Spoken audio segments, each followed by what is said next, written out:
हंगामा music studio presents विधानसभा क्रमांक 241 अयाज शाह के लोकप्रिय बीजेपी विधायक विकास गुप्ता।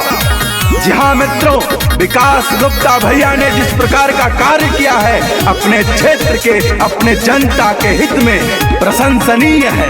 सबका चहेता जनता का बेटा, सबका चहेता जनता का बेटा, नेता नहीं है बेटा। जन जन का चहेता विकास गुप्ता, जन जन का चहेता विकास गुप्ता, जन जन का चहेता विकास गुप्ता।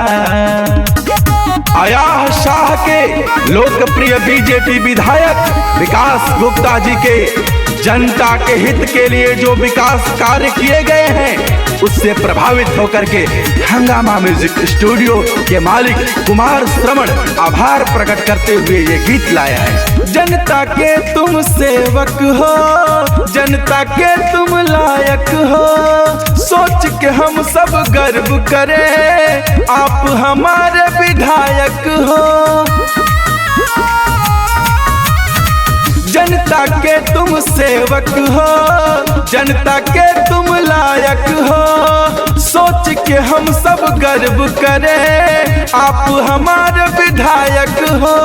सबका चहेता जनता का बेटा, सबका चहेता जनता का बेटा, नेता नहीं है बेटा।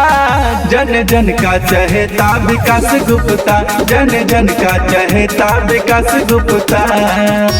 विकास गुप्ता भैया एक आशा है, एक विश्वास है, वादा नहीं करके दिखाते हैं।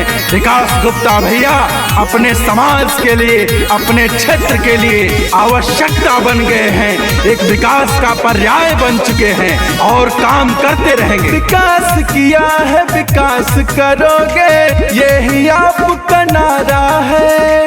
जनता के हित में ही रहते, जनता का हित प्यारा है।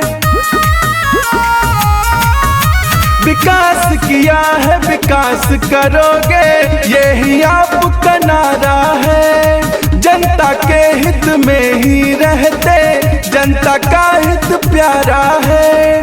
सबका चहेता जनता का बेटा, सबका चहेता जनता का बेटा, नेता नहीं है बेटा। जन जन का चहेता विकास गुप्ता, जन जन का चहेता विकास गुप्ता।